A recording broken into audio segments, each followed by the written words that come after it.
Hi, ഞാനിപ്പോൾ പാലയിലാണ്. ഇന്നത്തെ യാത്ര നമ്മുടെ കഥ പറയുമ്പോൾ സിനിമ മമ്മൂട്ടി ശ്രീനിവാസൻ്റെയൊക്കെ കഥ പറയുമ്പോൾ സിനിമയുടെ ലൊക്കേഷനിലേക്കുള്ള യാത്രയാണ്. ഇപ്പോൾ പാലയിലാണ്. പാലായിൽ നിന്ന് ഇപ്പോൾ രാമപുരം പോവാണ്. രാമപുരത്തൊരു പ്രോഗ്രാമുണ്ട്. ഇത് രാമപുരം രാമപുരം റോഡാണ്. ഇത് കണ്ടോ, ഈ റോഡ് കണ്ടോ? കോട്ടയം ജില്ലയിലെ ഇത്രയും നല്ല മനോഹരമായ റോഡുകൾ കേരളത്തിലുള്ളത് കോട്ടയം ജില്ലകളിൽ മാത്രമാണ്. കോട്ടയം ജില്ലകളിലെ മലയോര മേഖലയിലെ റോഡുകൾ കണ്ടോ? ഇപ്പോൾ നമ്മൾ ആലപ്പുഴയിലും മറ്റുള്ള ജില്ലകളിലൊക്കെ പോകുകയാണെങ്കിൽ റോഡിന് ഇത്രയും വീതി പോലുമില്ല. സ്റ്റേറ്റ് ഹൈവേക്കും നാഷണൽ ഹൈവേയുടെ ഇത് സ്റ്റേറ്റ് ഹൈവേ ആണ്. നാഷണൽ ഹൈവേക്കൊന്നും ഇത്രയും വീതി പോലുമില്ല. ഇത് കണ്ടില്ലേ, ഒരു ചെറിയൊരു വലിയ ഫേമസ് റൂട്ട് പോലുമില്ല. എന്നിട്ട് പോലും ആ റോഡിൻ്റെ വീതി കണ്ടില്ലേ. ഇപ്പോൾ രാമപുരം പോയിക്കൊണ്ടിരിക്കുകയാണ്. നല്ല അടിപൊളി റോഡാണ്. ഇത് കഴിഞ്ഞ ദിവസം സുജിത് ഭക്തൻ്റെ ഒരു വീഡിയോയിൽ കോട്ടയം ജില്ലയിലെ റോഡുകളെക്കുറിച്ച് പറഞ്ഞു. അദ്ദേഹം ഈ റോഡിലൂടെയാണ് കഴിഞ്ഞ ദിവസം വന്നത്. മരങ്ങാട്ടുപള്ളിയൊക്കെ പോയി അവിടുന്ന് ഭരണങ്ങാനം. അപ്പം അദ്ദേഹം ഈ കോട്ടയം റോഡിനെക്കുറിച്ച്, കോട്ടയം ജില്ലയിലെ റോഡുകളെക്കുറിച്ചൊക്കെ ഒരു വീഡിയോയിൽ പറയുന്നുണ്ടായിരുന്നു.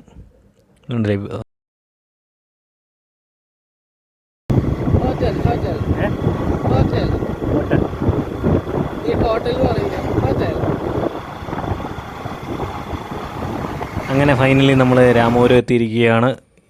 ഇതാണ് രാമപുരത്തെ SBI ബാങ്ക്. ഈ കാണുന്നതാണ് രാമപുരം പള്ളി. ഫേമസ് പള്ളിയാണ്. ഇതൊരു പുതിയ പള്ളിയാണ്. ഇതിൻ്റെ പുറകിലാണ് പഴയ പള്ളി. അടിപൊളി പള്ളി എന്ന് വെച്ചാൽ അടിപൊളി പള്ളിയാണ്. ഈ പള്ളിയുടെ ഉള്ളൊക്കെ കാണണം, അടിപൊളിയാണ്. നല്ല ഇൻറ്റീരിയർ വർക്കൊക്കെയാണ്. നല്ല സൂപ്പർ പള്ളിയാണ്. ഇതാണ് രാമപുരം പള്ളി. പൊളി പള്ളിയാണ്. ഇതിൻ്റെ ഓപ്പോസിറ്റാണ് രാമപുരം കോളേജ്. അങ്ങനെ ഇവിടെ ഒരു വീട്ടിൽ വന്നാണ്.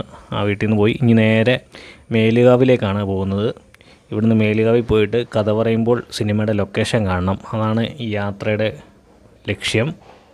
അങ്ങനെ നമ്മൾ പാലയിലെ മനോഹരമായ റോഡിലൂടെ നമ്മൾ യാത്ര ചെയ്യുകയാണ്.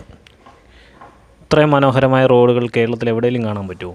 നമ്മുടെ മലയോര മേഖലകളിലെ റോഡുകൾ എന്നൊക്കെ പറയുമ്പോൾ ശരിക്കും കുത്തിപ്പൊളിഞ്ഞൊക്കെ റോഡൊക്കെ നമ്മുടെ മനസ്സിൽ വരുന്നത്. പക്ഷേ ഇത്രയും മനോഹരമായ റോഡുകൾ കോട്ടയം ജില്ലയിലും ഇടുക്കി ജില്ലയിലും മാത്രമേ ഉള്ളൂ. വേറൊരു ജില്ലയിൽ പോലും നമുക്ക് ഇത്ര അടിപൊളി റോഡുകൾ കാണാൻ പറ്റത്തില്ല. ഇപ്പം even state highway, national highway പോലും റോഡുകൾ വളരെ മോശം റോഡുകളാണ്. പക്ഷേ ഇവിടെയൊക്കെ റോഡുകൾ കണ്ടില്ലേ, ഒരു കട്ടർ പോലും ഇല്ല. അത്ര പെർഫെക്റ്റ് റോഡെന്ന് വെച്ചാൽ പെർഫെക്റ്റ് റോഡാണ്. അങ്ങനെ നമ്മൾ ഫൈനലി കടനാട് എത്തിയിരിക്കുകയാണ്. ഇവിടുന്ന് നേരെ പോയിട്ട് ഇടത്തോട്ട് പോകുന്നതാണ് മേലുകാവ് റൂട്ട്. നേരെ പോയി കഴിഞ്ഞാൽ പാലയിലേക്ക് തന്നെ എത്തും. ഇപ്പം നമ്മൾ ഇടത്തോട്ട് തിരിഞ്ഞ് മേലുകാവ് റൂട്ടിലോട്ട് പോവുകയാണ്. മേലുകാവിലാണ് ഈ കഥ പറയുമ്പോൾ സിനിമയുടെ ലൊക്കേഷനുള്ളത്. അതായത് അതിൻ്റെ അകത്ത് സിനിമയ്ക്കകത്ത് എന്തോ നെല്ലിമറ്റോ അങ്ങനെ എന്തോ പേരാണ് പറയുന്നത്. സ്ഥലത്തിന് പേര് പറയുന്നത്. അവിടെയാണ് മറ്റേ ബാർബർ ബാലൻ്റെയും ഒക്കെ കടയുള്ള ആ ലൊക്കേഷനിലേക്കാണ് നമ്മൾ പോകുന്നത്.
അങ്ങനെ ഫൈനലി നമ്മുടെ ആ ലൊക്കേഷനിൽ എത്തിയിരിക്കുകയാണ്. ഇതാണ് കഥ പറയുമ്പോൾ സിനിമയുടെ ആ ലൊക്കേഷൻ. ഇവിടെയാണ് ബാർബർ ബാലൻ്റെയൊക്കെ കട, ജഗദീഷിൻ്റെയും ശ്രീനിവാസൻ്റെയൊക്കെ കട സ്ഥിതി ചെയ്യുന്നത്. ഈ കാണുന്നതാണ് ശ്രീനിവാസൻ്റെ അല്ല, ജഗദീഷിൻ്റെ കട, ജഗദീഷിൻ്റെ ബാർബർ ഷോപ്പ്. അതിൻ്റെ അപ്പുറമായിരുന്നു ശ്രീനിവാസൻ്റെ കട. അത് ഷൂട്ട് ചെയ്യാൻ സാധിച്ചില്ല. ഞാൻ ഓർത്തുകൊണ്ടിരുന്ന ഇതാണ് ഇരിക്കുന്നത്. പിന്നെ പാസ് ചെയ്ത് പോയി കഴിഞ്ഞിട്ടാണ് പിന്നെ മനസ്സിലായത്. ഇനി ഒരു ദിവസം വരുന്നുണ്ട്. ഇതാണ് മേലുകാവ് പള്ളി. ഇവിടെ നിന്ന് ഇനി ഈരാറ്റുപേട്ടയ്ക്ക് പോകണം. ഇടത്തോട്ട് കിടക്കുന്ന റോഡ് തൊടുപുഴയ്ക്കും വലത്തോട്ടാണ് ഈരാറ്റുപേട്ടയ്ക്കും പോകുന്നത്. മേലുകാവ് ടൗണാണ്. മേലുകാവ് ടൗണിലൂടെ പോവുകയാണ്. ഇപ്പം ഈരാറ്റുപേട്ട ലക്ഷ്യമാക്കി പോവുകയാണ്. ഈരാറ്റുപേട്ടയ്ക്കാണ് ഈ പോകുന്നത്. ഈ ഇടത് സൈഡിൽ കാണുന്നതാണ് മേലുകാവ് പോലീസ് സ്റ്റേഷൻ. ഞങ്ങൾ മേലുകാവിനോട് ഒക്കെ പറഞ്ഞ് അങ്ങനെ പോവുകയാണ്. ഇനി ഒരു ദിവസം വരുമ്പോൾ കഥ പറയുമ്പോൾ ലൊക്കേഷൻ്റെ നല്ല അടിപൊളി വീഡിയോസുമായിട്ട് വരാം. ഈ വലത് സൈഡിൽ കാണുന്നതാണ് KK. ഇപ്പോൾ ഒരു KKയുടെ നമുക്ക് ഫാക്ടറി കാണാൻ സാധിക്കും. വലത് സൈഡിൽ ഈ കാണുന്നതാണ് KKയുടെ ഫാക്ടറി. ഇത് കഴിഞ്ഞിട്ടുള്ളതാണ് അജ്മിയുടെ ഫാക്ടറി. അജ്മിയും KK ഇപ്പോൾ ഇൻ്റർനാഷണൽ ബ്രാൻഡായി വളർന്നുകൊണ്ടിരിക്കുകയാണ്. അജ്മിയൊക്കെ ഇപ്പോൾ UK-ലും അമേരിക്കയിലും ലോകത്തിൻ്റെ പല രാജ്യങ്ങളിലും ലൈഫ് ചെയ്യുന്നതാണ്. KKയും അതിനോടൊപ്പം തന്നെ വളർന്നുകൊണ്ടിരിക്കുകയാണ്. ഇതാണ് അജ്മിയുടെ ഫാക്ടറി. ഇതൊക്കെ നമ്മുടെ നാട്ടിൽ നിന്നുള്ളൊരു സംഭവം എന്ന് പറയുമ്പോൾ നമുക്ക് ഭയങ്കര അഭിമാനമാണ്. നമുക്ക് പുറത്ത് പോകുമ്പോൾ ഇതൊക്കെ കാണുമ്പോൾ ഇതെല്ലാം ചെറിയൊരു പട്ടണത്തിൽ നിന്ന് ലോകത്തിൻ്റെ നാനാ ഭാഗങ്ങളിലേക്ക് വളർന്നുകൊണ്ടിരിക്കുകയാണ്.